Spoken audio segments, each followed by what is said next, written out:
Hi everyone, good morning. I'm Leen and this is Emmy. We both are from the tech team at HOT, the humanitarian OpenStreetMap team. Before going into our whole tech suite, because that's the intent of this call, this meeting, is to walk you through like what are we building in our tech team for humanitarian mapping.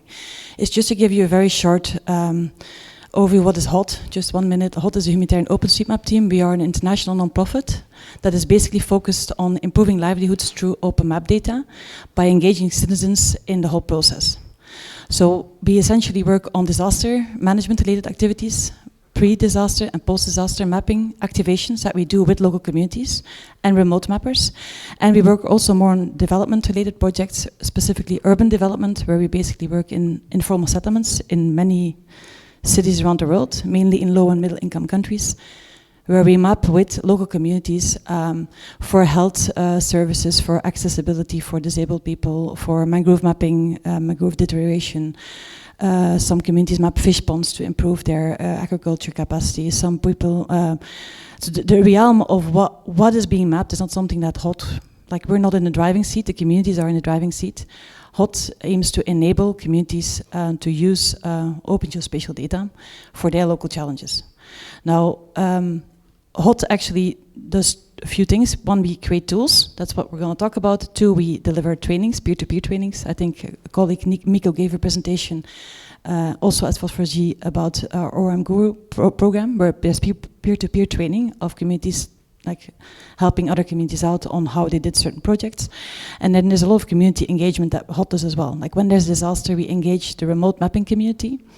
We have so far like 600,000 users on our registered users on our tasking manager that have so far helped mapping for disaster activations, and we really try to move more and more towards that local first step where we not necessarily engage still that remote mapping community, but also try to engage the real local communities in those countries, and that's why we have several regional hubs around the world that work with local governments and with local communities. So back to our tech. So what is our tech team actually building? If all the tech would have been there, we wouldn't be needed. There wouldn't be a tech team on the HOT. Now, if you go into the free and open software space and you look into the countries where we work, look at the Togo, look at Indonesia, look at like Colombia, like all these countries, the open and free software that's out there is not necessarily fit for those purposes for many reasons. Online, offline capabilities, language challenges. Very often it's just too complicated for many people to use the tools that are out there. So HOT Tech is focused on filling those key gaps that we see in the ecosystem to enable community members, our target users, to use open geospatial software. So what do? We basically looked into like what is well, this is not like we looked into, this is over the last 15 years.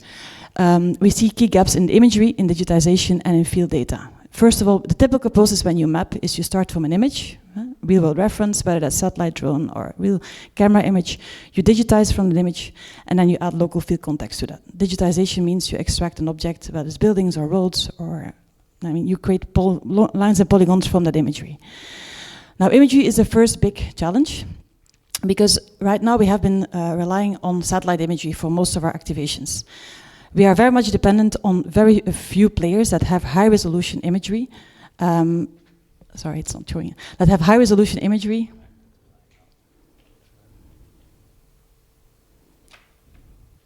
And in short, those licensing are changing. Bing is changing its license, Max is changing its license, so we see that we can much less be dependent on those big satellite providers. So there is an initiative, Common Space, that tries to launch a humanitarian satellite. That's like a long-term goal. In the meantime, we really try to focus on how can we engage local communities to generate high-resolution imagery over a large scale. How do we do that? Drone technology is becoming much more affordable and much more accessible for many communities. So we basically are building drone technology, specifically what we call a drone tasking manager. A drone tasking manager that allows, sorry, I'll just wait. Sorry, no worries. Okay. It's a great system like that.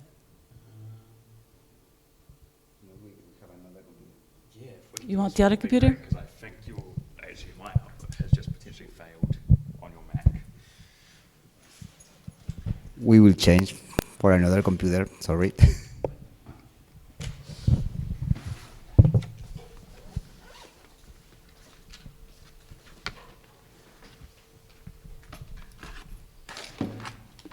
show some presentations.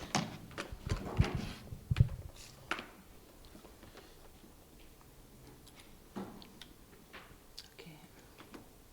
Yeah. Sorry for that. I hope this is working.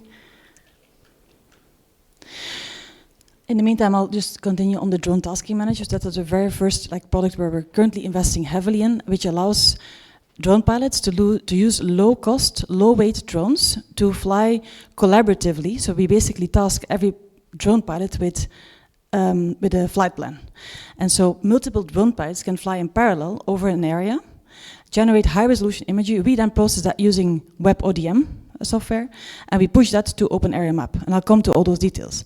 Now, what does that actually, in practice, this is an example in Freetown where we flew 80 square kilometer over Freetown with local drone pilots. So people that were locally trained to fly lightweight, very cheap drones, DJI Mini 4 Pulse. And then we stitched all that imagery together and created high-resolution imagery for the whole city, well, a large part of Freetown. Again, the communities are in charge. They actually are dependent on satellite providers. They can fly whenever it's needed. Recently in Jamaica, we were asked as well with the Hurricane Melissa to fly actually drone imagery because one, you could go under the clouds, two, you were not dependent on flying in expensive people from wherever, but you could actually do that with the local communities. So the drone technology is something that we are not there yet, so we are improving the data processing pipelines. There's quite some challenges to stitch all that imagery together. Today it works with 5 drone models, and we want to extend that to allow more and more people with drones to contribute their imagery. That's the very first, let's say, technology that we are developing and focusing on. The next one, so this is an example. So we basically task every pilot with an area, and the pilot flies over that area, and then we basically stitch that all together, process that, and publish that on. That's the next product on Open Area Map. And Open Area Map is an existing project that's already there for 15 years.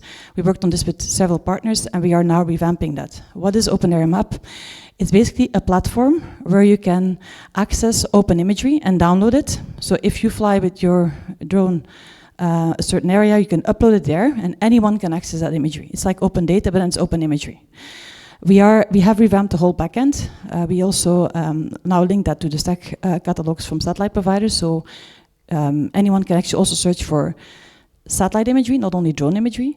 And so what we are doing is that you can search on metadata, you can search on what's the latest, we're working on the front end right now. So what's the latest imagery from my area if I want to start mapping in that area, and what's the source and who flew it and what are all the details related to that. It's all CC by 4, so everything is basically open for use. This is a screenshot of an area that we flew. I don't know where this is, an area with a drone imagery where you can basically download all the imagery, all the data is there.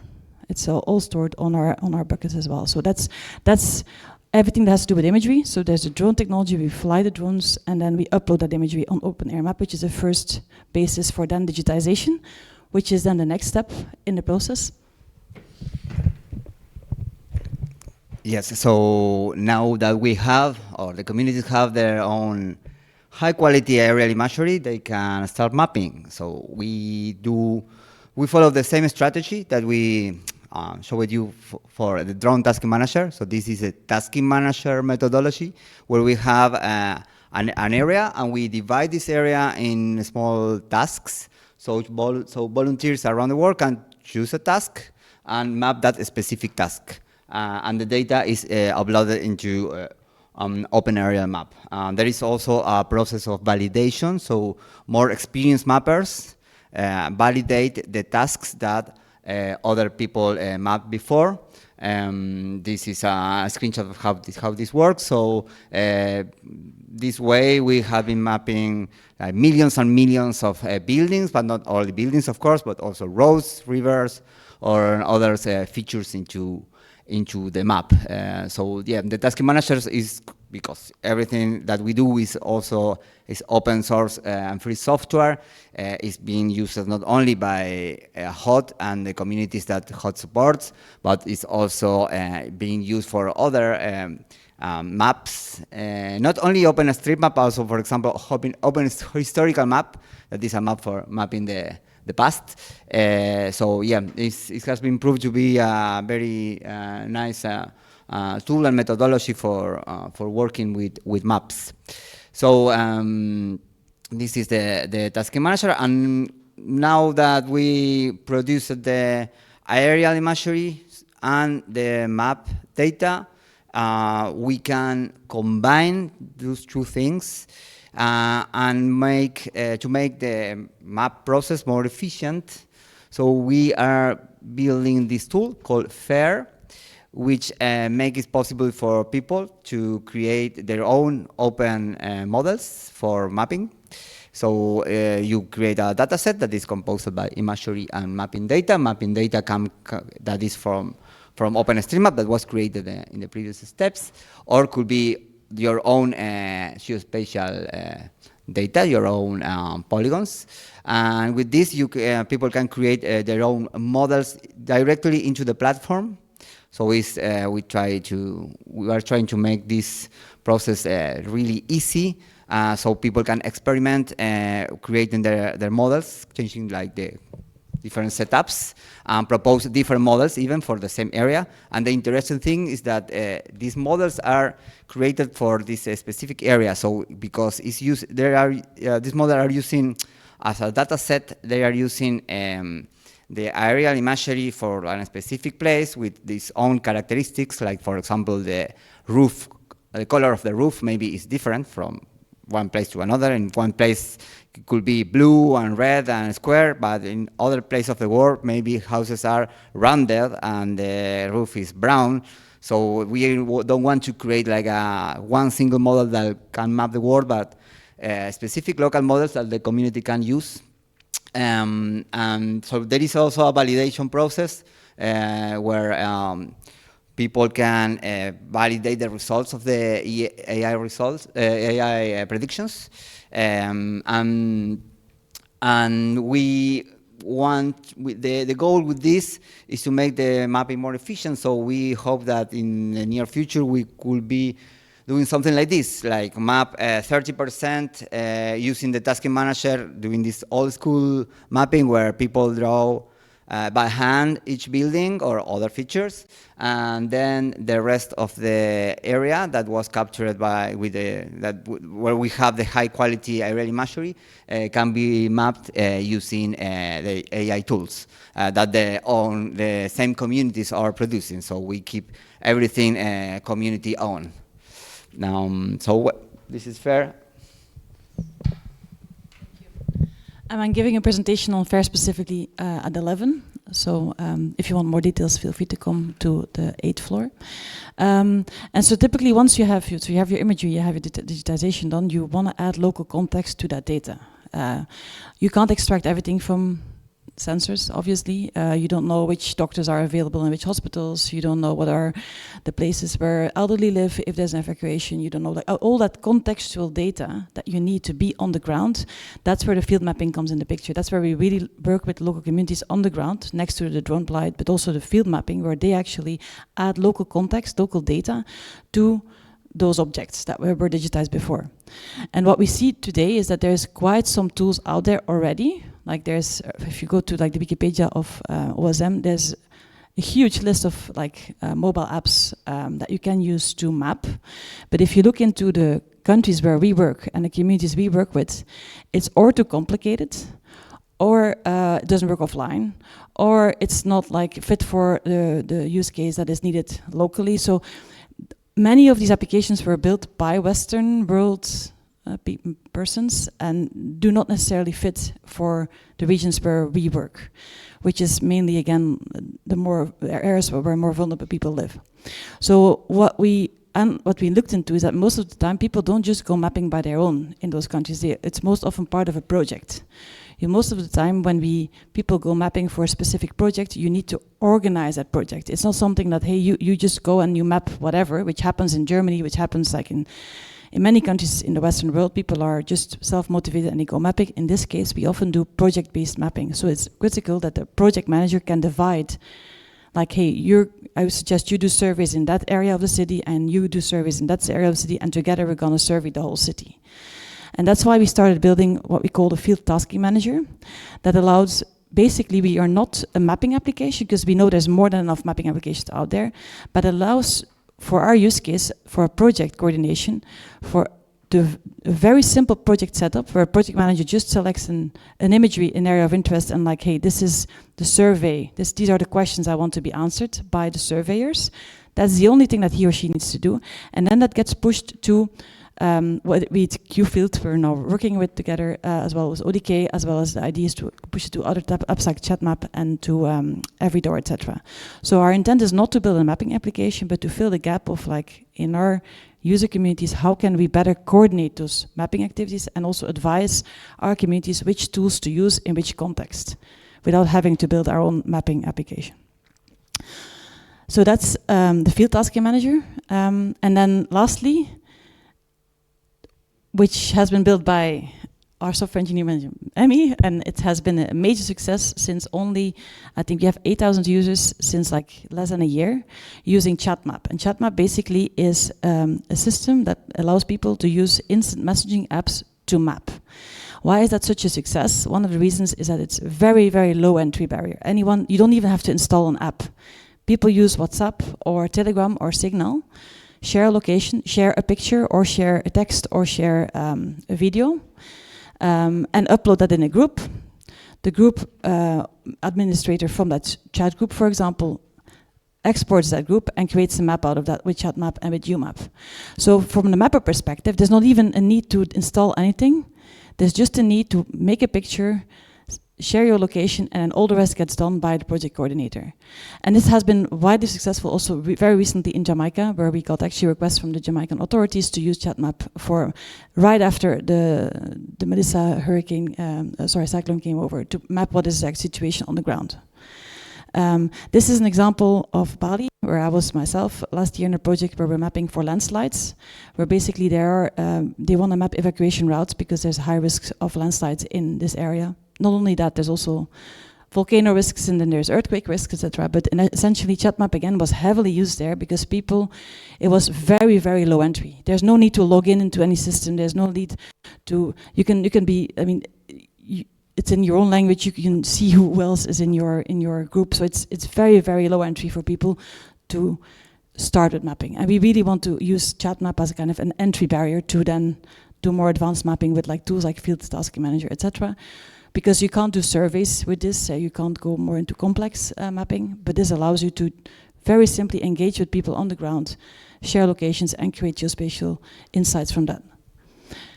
So again, we have detailed presentations on all of these tools separately. Feel free to reach out. There's one presentation given by Emmy as well at 11:30 about ChatMap, and I'll give one about FAIR. Everything we do is open and free. It's, we're a nonprofit.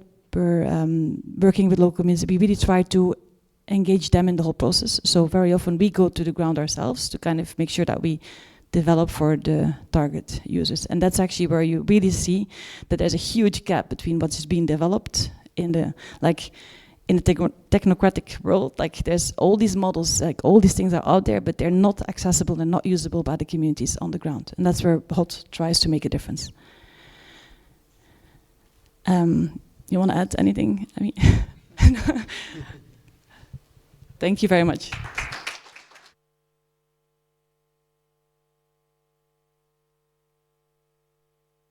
Thank you very much, guys. That was a really interesting talk. Have we got any questions? Yeah.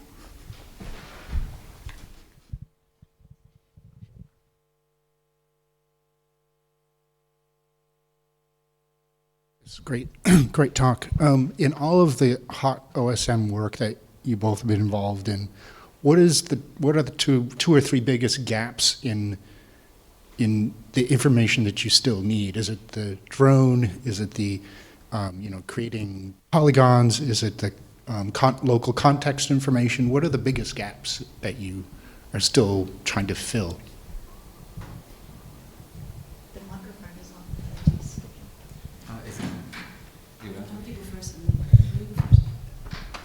Yeah, in terms of data, I think the next step is local knowledge, because like imagery, we are like starting to produce more and more. We have like more sources for that. And so it's like the path is more clear, I think. In local knowledge, yes, it's like we can do field mapping, but involving the communities for producing data that is valuable for them is like the real challenge for me. Yeah, I want to add to that. I think the imagery, we know this, we kind of know the solution. We are not there yet in having the solution of that imagery, but that's being solved. The digitization, the biggest challenge here is their AI-assisted mapping. I mean, we have the concept in place, we know where we're going, but it's still not there. Like open source models aren't there, so it will take time to get there. But so there's actually gaps both in the imagery as digitization as in the fieldwork. How can we optimize that? But it's all. We all want to do it open source, neutral as possible, and we want to work with partners that are also as neutral as possible. We actually work with many partners that are here at FOSS4G, and so we think that together we can make it possible. But it's there's still a way to go. Like we're not there yet.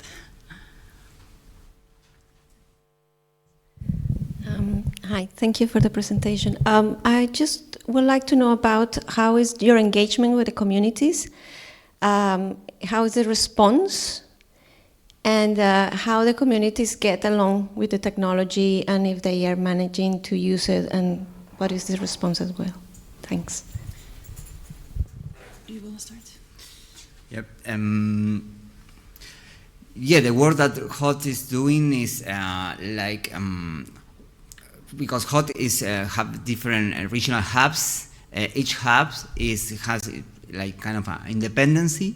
So they try to work with local community leaders, with organizations, with the governments, in order to being close to these communities and understand what are the real needs for them. Because sometimes it's like we maybe thought that the communities need something, but that is more useful for big corporations or big organizations even, like the UN. But to actually have an impact in the community, you need to understand what are the needs from them. So what we try to do is to get really involved with the communities in that sense, like being in the field, getting in contact with them, support them, and in the tech side, making things easy to use, because that is a big barrier, and that in their own languages, and also not only in their own variants of the languages, because sometimes you can do something in Spanish, but it will be not accessible for everyone that talks in Spanish, for example. So yeah, we try to really understand the needs and the dynamics of the communities before trying to push tech for them to use.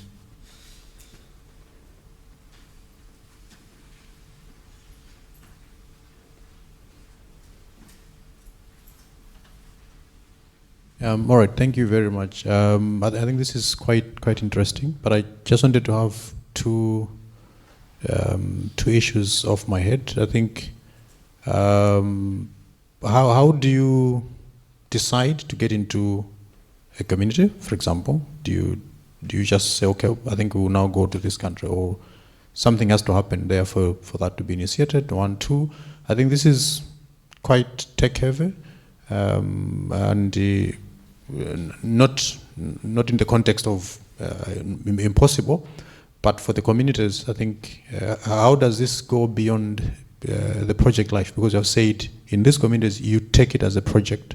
So how do we work on the sustainability beyond the project life? Because you're dealing directly with the communities. Is there any way? Because I'm very much interested, and I would want to understand what's happening. I'm happy to take the first one. It's very much like it's not one fits all solution. Like sometimes OSM communities themselves come to HOT, ask us, hey, can you support us with specific projects? Sometimes we have a partner, like we're working now a lot with Stumwells International, that actually really wants to know, that comes to us like, hey, can you support us with this mapping exercise? Sometimes it's ourselves where we see actually an opportunity to work with a local community where we see, so it's not like a one-fits-all solution. In some cases, we just have connections in certain countries that are stronger than in other countries. That's why we kind of have more projects in certain countries than in others. But the whole idea is that in the long run, so HOT is basically shifting its strategy. We are a non-profit and we intend to stay a non-profit. But we're building a sustained business model basically where we can enable communities themselves to generate revenue by generating map data and by generating imagery. Because we see there is a huge market. There's a World Bank, like all these international banks, they all need data from the ground and they all, in theory, want to have it locally sourced. Today, that's not locally sourced. Today, it's very often people sending out from the Western or like the more rich countries are sent to those countries to gather that data.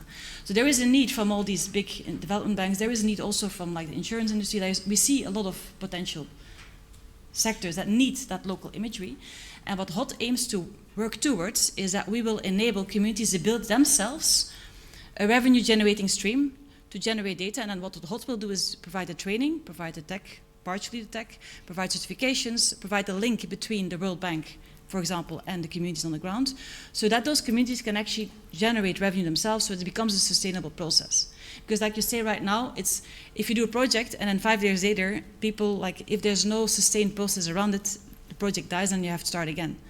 And that's also what our donors were asking us, like, hey, how are you going to sustain this longer term? And so now we're putting all our eggs in, like, how can we build a marketplace around this? We don't know exactly how that will look like, but the whole idea is that the communities themselves will be generating revenue, and HOT will, of course, also still need to generate revenue to continue to exist.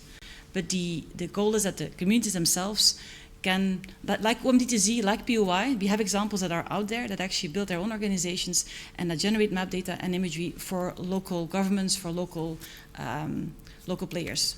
Thank you very much. That was really interesting. And can we all join me in thanking